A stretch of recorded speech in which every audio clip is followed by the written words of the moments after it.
Karn, a powerful planeswalking golem, created by Urza himself, had a penchant for mathematical perfection, something he could not find in the flawed existing planes of the multiverse.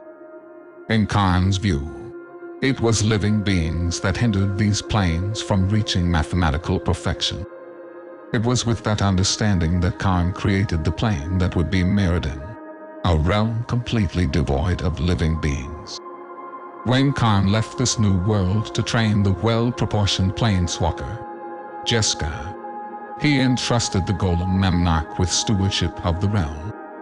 Though, like Karn, Memnarch slowly became self-aware, and within him awoke a desire to learn about the multiverse. To this end, the now sentient golem began abducting beings from other planes to inhabit Mirrodin. When Karn returned to Mirrodin, now teeming with life, he discovered a new type of perfection. For Memnarch's madness not only bore life to the metallic plane, it also brought with it the beautiful blubber nuggets of the multiverse. From the mini mounds that are Melior's mosquito bites to Gliss's gigantic gazongas, from the furry funbags of the Leonin to the double D Auriok mommy milkers, from Vulshok's shirt potatoes to the undead udders of the nymph. Come with me now, as we explore the milkers of Mirrodin.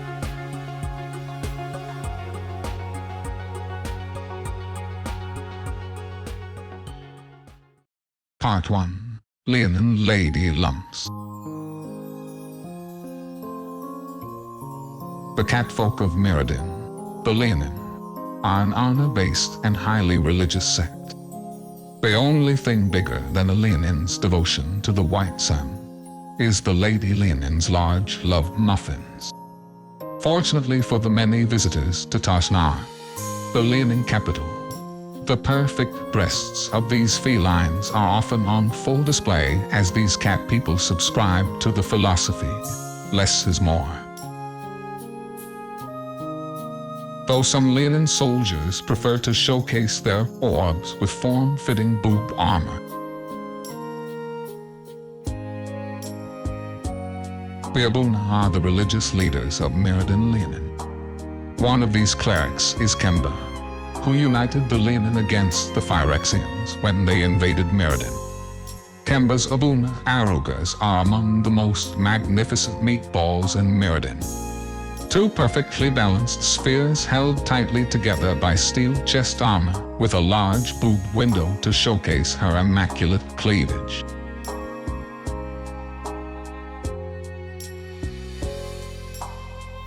Let's take a few moments to enjoy some more tasty cat flaps.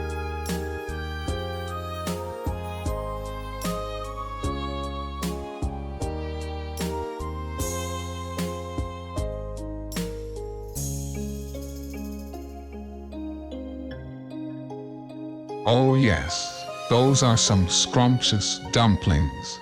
But this is just the beginning of our jiggly journey. Next we will visit the Leonin's nomadic neighbors.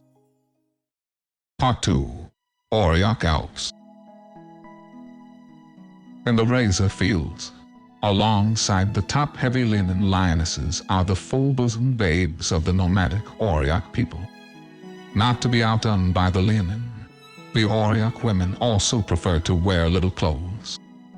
Among the most scantily clad of the Auriok are the champions that lead each tribe. One notable champion is the B-Cup Daffrey, whose magnificence was recorded by the Leonin seer, Ashendi, who said of the champion, an obvious reference to the fog lamps on her chest. Another great champion was Rhea, the hero of Bladehold, whose muscular marangos inspired many to take up arms against the Phyrexians when they invaded Mirrodin. It is because of Rhea the men of Mirrodin got to witness the fabulous furred flappers of the Leonin lookers bounce in tandem with the captivating coconuts of the Auriok enchantresses when she amassed a defensive made of both tribes. Still, many pleasing pairs were lost in the battle with Phyrexia. The shapely Auriok turned to faith, pleading for angelic intervention. Part 3. Heavenly Humdingers. Revered by the Auriok, the voluptuous angels that inhabited Mirrodin had the most phenomenal odes to joy. A few of these heavenly beings were covered nearly head to toe in armor, some even being pure platinum.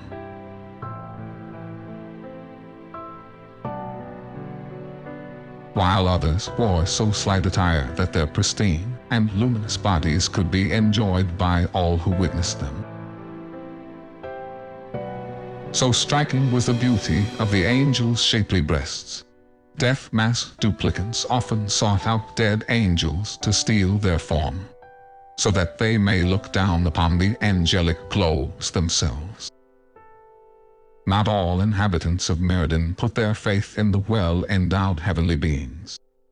Some communities found their hope in science. Part 4. Neurok Niblets. The Neurok are a human ethnic group that live on the shores of the Quicksilver Sea. While many of these Quicksilver cuties work as wizards in flowing robes that make it hard to appreciate their mother loads, others act as rogues and wear skin-tight stealth suits or liquimetal armor which perfectly show off their milk monsters. Just look at those bacon hangers. It is no wonder why the Viridian recruit the ample proportion Neurok vixens as servants. But enough about Neurok knockers. Let's turn our attention further down the Quicksilver coast, where the sea meets the dark slick shores of the Mephidross. Part 5. Mephidross Milkers. Sludge, toxic chemicals, black ichor, and epic boobs are a few of the things you may come across should you venture into the Mephidross swamplands. A race of humans called the Auriok reside in these swamps. While their general appearance is often pale and sickly, the same cannot be said of the female Auriok's healthy honkers, which are among the most immense mammaries in all of Mirrodin. Due to a black metal plate that often grows over the Auriok's eyes, many unlucky men are cursed to never see the superb tits that surround them. To make matters worse, the necrogen mist emitted by the giant smokestacks of the Mephidross turn many Auriok into the undead nymph through prolonged exposure. The good news is, in many cases their meaty flesh bulbs remain after turning.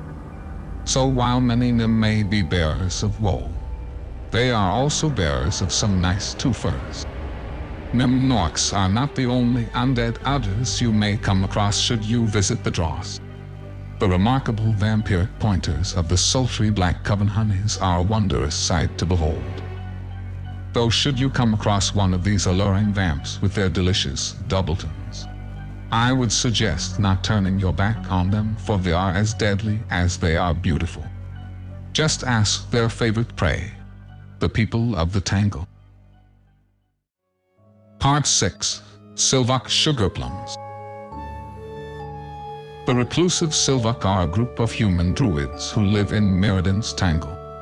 They often wear long coats of metal armor that hide their cleavage.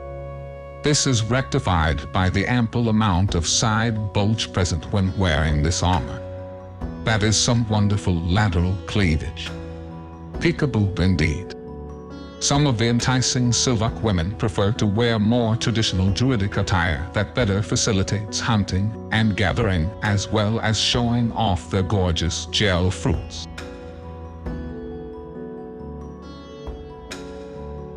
Oh, how I would love to be an eternal witness to the spectacular rib cushions of these druidic damsels. The most resplendent pair of Sylvok bardoinkies were possessed by the shaman Kessler. In what may be the greatest tragedy to befall Mirrodin, Kessler's buxom bebops were destroyed when the shaman sacrificed herself in an effort to defeat the invading Phyrexians. With the loss of those scrumptious plumpers, many Murrans lost the will to battle. Another important Sylvok sweetie is Melia.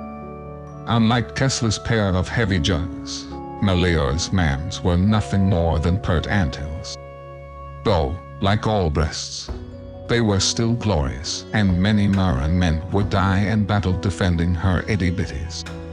Knowing one day Melior's modest zonkers and her ability to cure phyresis would be crucial in the battle for Mirrodin, the planeswalker Elspeth, who had some nice armadillos herself, took on the role of protecting the Sylvok girl. Melior eventually left Elspeth to help the Vulshok cure his people in the Oxida chain. Part 7. Vulshok Shakers. In the Oxida chain there live a group of barbarians and shamans called the Vulshok. The Vulshok maidens have massive muscles and even bigger gongas. When the robust boulders of these barbaric bells are not bouncing in battle, they are soaked with boob sweat in the forge, as the Vulshok are the preeminent blacksmiths on Mirrodin. The sultry sorceresses of the Vulshok harness Mirrodin's powerful lightning to be used in battle. And should her foe manage to pry their gaze from the shaman's plentiful pokers, they would see her eyes burning bright with passion. For all Vulshok feel emotions as heavy as their iron-covered hooters, and as deep as the pits of Kuldotha. Yes, the top-heavy hotties are wonderful to look at, but I wouldn't get too touchy. The breasts on these dames can reach temperatures hot enough to melt copper. Hot kicks indeed. Before we get burned, let us return to the tangle. We have yet to examine the hardy milk fountains of the Viridian elves. Part 8. Elvish Eclairs. The Viridian elves are the lime-skinned damsels of the tangle. They are known for their reverence for nature, as well as their gorgeous green hoo-haws.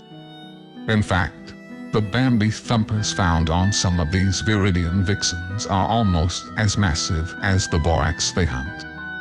The elves use every part of these animals, the meat for food, their copper hides to make weapons and armor. They even use their horns as instruments. Just look at this babe. She could blow my horn any periodic of the cycle. All Viridian elves oppose the artificial forces in Mirrodin and adhere to the ritualistic dismantling of artifacts. So when you see a nice elven rat, you know it's all natural. Most elves prefer to stay within their forested communities, while a few choose to share their hefty jubblies with all of Mirrodin and go on journeys of discovery. An even smaller number of elves choose to hide deep within the tangle to protect and chronicle the lore of the plane. Such a shame to hide such wondrous bazumbas. The most notable looker of the Viridian elves was Glissa Sunseeker. And quite a pair of bangers did she have. A nice fart box too. After Memnarch killed her parents and laid waste to her village with giant machines called levelers, the enormously endowed Glissa sought revenge. She tracked down Memnarch in the heart of the plain. In a righteous fury, Glissa attacked the golem, her boobs jiggling magnificently all the while. Despite her fervent attacks, Memnarch was able to get the upper hand. In a moment of desperation, Glissa flung herself at him, knocking them both into Mirrodin's core, and thus ended the reign of Memnarch, Khan's greatest folly.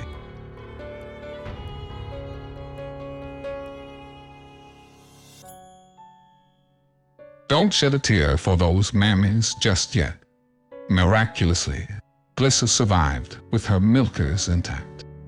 Khan chose Glissa, along with the goblin Slowbad and the lich head Geth, to be the new guardians of Mirrodin. I am sure they will work out much better than the last guardian.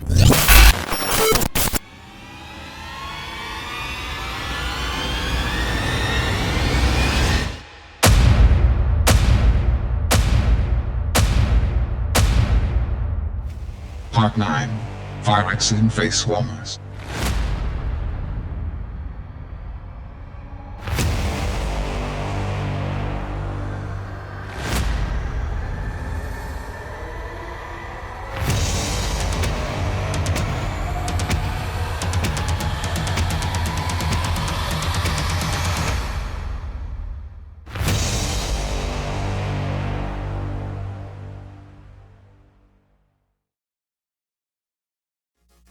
If you enjoy my content, please like and subscribe.